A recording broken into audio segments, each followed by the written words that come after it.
দেখ এখন ওর মন খারাপ, সে ঠিক কারণেই হোক ভুল কারণেই হোক যাই হোক এখন মন খারাপ। আর যখন মন খারাপ হয় তখন তো কাছের মানুষের সাহচর্যই সবাই চায়, তাই না? যা ওকে ডেকে নিয়ে যা। সে তো যেতেই হতো, আমার কি আর কোনো উপায় আছে? দেখি ম্যাডামের কি মুডের অবস্থা, উনি আসতে চাইবেন কি চাইবেন না, উঠবেন কি উঠবেন না, দেখি। আসবে আসবে, আরে ভালোবাসায় সব হয়, ভালোবাসায় বাইরের অচেনা মানুষ বশ হয়। তো এই তো তোর বউ, যা যা ডেকে আন যা। যাচ্ছি।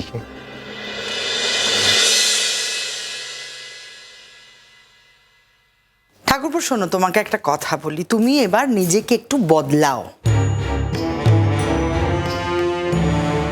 বদলাও মানে কেন বদলাবো? মানে কি বলতে চাইছো তুমি? যেটা অন্যায় সেটাকে আমি অন্যায় বলতে পারবো না? আমি সাদাকে সাদা বলতে পারবো না? কালোকে কালো বলতে পারবো না? না, তুমি তো সব সময় সাদাকে সাদা কালোকে কালো বলো, তা তো নয়, তুমি অনেক সময় সাদাকে কালোও বলো। তোমাকে না দাদা একেবারে ব্রেন ওয়াশ করে দিয়েছে। বৌদি, আগে তুমি না এই কথাগুলো বলতে না, ইদানিং কালে বলতে আরম্ভ করেছো, সেটা তোমায় মনে রাখতে হবে। হ্যাঁ হ্যাঁ, মানুষের তো বদল হয়, তার দেখার বদল হয়, জানারও বদল হয়। ধরে নাও না যে আমারও বদল হয়েছে। আর তোমার দাদা, তিনি তো আমার গুরুজন, তিনি আমার স্বামী, তিনি তো কোনোদিন আমাকে কোনো দুর্বুদ্ধি দেননি। একটা সময় ছিল যখন আমি তার বুদ্ধিতে কাজ করিনি, আমার মনে হয়নি আমি তার বুদ্ধি নিইনি, কিন্তু তার মানে তো এই নয় যে আমি সারাটা জীবন তার কোনো কথাই নেব না। আমার যখন মনে হয়েছে তখন আমি তার বুদ্ধি নিয়েছি বই কি। আমি গিয়ে দেখেছি তারপর যে গুড্ডি তার সংসারে সুখী আছে, সেটা দেখে আমার যে কি আনন্দ হয়েছে, কি সুখ হয়েছে। হাজার হোক আমি তো কারোর মা, আমি তো কারোর স্ত্রী, কারোর বউ। আমি তো জানি একা একা স্বামী সংসার ছাড়া কি কষ্ট। গুড্ডি তো কিছুই ছিল না, না ছিল ফ্যামিলি, না ছিল কিচ্ছু। আমি তো ভাবতেই পারি না ঠাকুরপো যে আমি একদম একা, তোমার দাদা নেই, তোমরা নেই। গুড্ডির কথা ভাবো তো, ওর তো কেউ ছিল না, কিন্তু তার মধ্যে ও সারাটা জীবন ধরে শুধু কাজ করে গেছে, কাজ করে গেছে, আর তার সঙ্গে একটা মেয়েকে মানুষ করেছে। আরে আর আজ সেই মেয়ে ওর সব থেকে কষ্টের কারণ, সব থেকে দুঃখের কারণ হয়ে উঠেছে। এগুলো তো বুঝতে হবে, এগুলো তো তোমাকে মানতে হবে, তাই না ঠাকুরপো? দেখো বৌদি, তুমি যাই বলো না কেন, কিছু কিছু মানুষ থাকে যাদেরকে বদলানো যায় না, যাদেরকে মোল্ড করা যায় না, তাদের মতন রিজিড হয়ে থাকে। সে তো দেখতেই পাচ্ছি, কিছু কিছু মানুষ থাকে যাদেরকে একেবারেই বদলানো যায় না, তারা নিজেদের ভুল নিয়ে কোনো কথা বলতেই চায় না। ঠিক আছে, এই নিয়ে তুমি যদি শান্তিতে থাকো তো থাকো, তবে আমি তোমাকে হাত জোড় করে বলছি, তুমি আর রেশমির কানে কোনো মন্ত্র দিও না। এ তুমি কি বলছো বৌদি? আমি ওর কানে মন্ত্র দিই?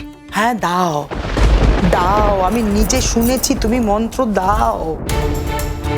তুমি দয়া করে ওকে আর কিছু বলো না। তুমি দেখছো না যে পুবলুর সঙ্গে ওর সম্পর্কে একটা গন্ডগোল হয়ে যাচ্ছে। ও সারাটা দিন কাজে যাচ্ছে না, বাড়িতে বসে থাকছে, কিচ্ছু করতে পারছে না। আর যতক্ষণ থাকছে ততক্ষণ এই কোর্টের সমস্ত কাজকর্ম করে চলেছে। আর এখন যখন কোর্ট প্রমাণ করে দিয়েছে যে কোনো গন্ডগোল নেই, তুমি যদি আবার নতুন করে ওর কানে কোনো বিষ ঢালো, তাহলে তো সারা জীবন ওই একই জায়গায় ও ঘুরে মরবে, তাই না? গুড্ডিকে কি মনে হয় তোমার? ও তো সহজে হাল ছাড়ার মেয়ে। ও যখন একবার অঙ্কুশের হাতটা ধরেছে, ও কিন্তু হাতটা শক্ত করেই ধরেছে। ও তো অনুজের হাত ছাড়তে চায়নি, আমরা ওকে বাধ্য করেছিলাম তখন। সেদিন সবাই মিলে আমরা ওকে বাধ্য করেছিলাম, আর সেই জন্যই ওদের সম্পর্কটা চলে গিয়েছিল। ওর মনের মধ্যে একটা দ্বিধা ঢুকে গিয়েছিল, আর সেই জন্যই সম্পর্কটা শেষ হয়ে যায়। কিন্তু সম্পর্ক চলে যাওয়ার পরেও ও কিন্তু সারা জীবন এই গুড্ডির পিছনেই ঘুরে মরেছে। তুমি বাবা হয়ে কোনোদিন সেটা বুঝতে পারোনি, কোনোদিন ওর মনের কথা তুমি বুঝতে পারোনি। আশ্চর্য, এখনো তোমার গুড্ডিকে দেখলে প্রচন্ড রাগ, তুমি এখনো ওকে সহ্য করতে পারো না, দেখলেই ওকে অপমান করো। কেন কেন? তোমার তো কোনো অধিকার নেই ওকে অপমান করার। ও ভদ্রতার খাতিরে তোমাকে কিছু বলতে পারে না, তাই কেন? ও তো তোমার থেকে কোনোদিন কোনো সুখ সুবিধা নেয়নি ঠাকুরপো। বাবা, কি প্রেম! গুড্ডির প্রতি এত প্রেম কবে হলো আমি ভেবেই অবাক হয়ে যাচ্ছি। না, আমার তো গুড্ডির প্রতি কখনোই হিংসা ছিল না। হ্যাঁ, এই কথা ঠিক যে আমার সংসারে যখন অঘটন হয়েছিল তখন আমি একটা পক্ষ নিয়েছিলাম, কিন্তু তোমার দাদা আমাকে বোঝানোর পর আমি নিজে গিয়ে ওর সংসার দেখে এসেছি এবং আমি সব থেকে সুখী হয়েছি। এর দাম তো তোমায় দিতে হবে ঠাকুরপো।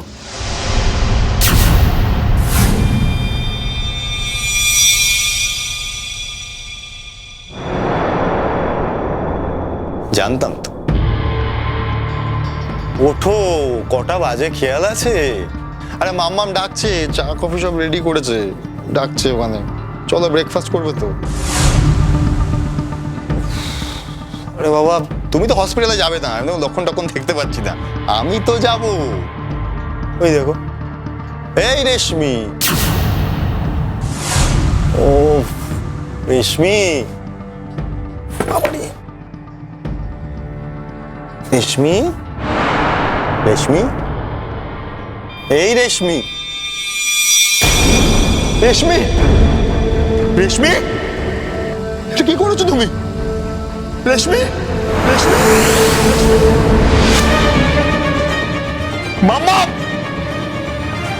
রেশমি, মাম্মাম,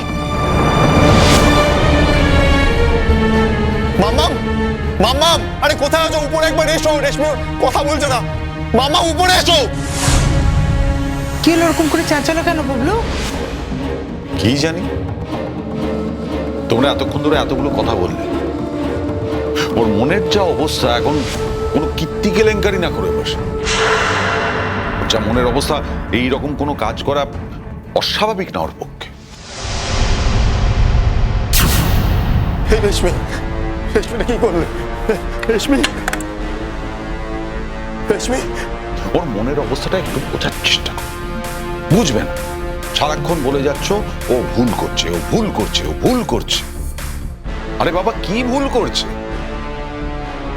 একটা মায়ের যদি চরিত্রে গন্ডগোল থাকে, সে যদি লোক লজ্জার মতো কাজ করে, তাহলে সন্তানকে কি ফেস করতে হয় তুমি বুঝতে পারবে না বৌদি।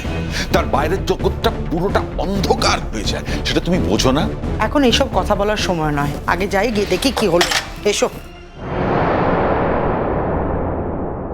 রেশমি, এটা কি করলে তুমি? এটা কি করলে? মামা, কি হয়েছে বুবলু? বুঝতে পারছি, ও তো নিজের জীবনটা এইভাবে শেষ করে দিল। আমি ওকে ধরে রাখতে পারলাম না। মামা, কি বলছিস তুই? আমি কি করবো কিছু বুঝতে পারছি না। আরে মানুষ এমনি এমনি তো নিজের জীবন শেষ করে না, অনেক যন্ত্রণা থেকে করে। আর ও যন্ত্রণা কোত্থেকে পাচ্ছে সেটা আমরা সকলেই জানি। এই কথাগুলো বলার এখন সময় না, ইমিডিয়েটলি কোনো ব্যবস্থা নিতে হবে। অ্যাম্বুলেন্স ডাকতে হবে। মাম্মা তো এখানে বসো, অ্যাম্বুলেন্স ডাকতে হবে। কিছু হবে না, ওর কিচ্ছু হবে না, ওর কিছু হতে পারে না। রেশমি, কিছু হবে না, কিছু হবে না তোমার, কিছু হবে না। মাম্মা তুমি এখানে দেখো। রেশমি, রেশমি, রেশমি।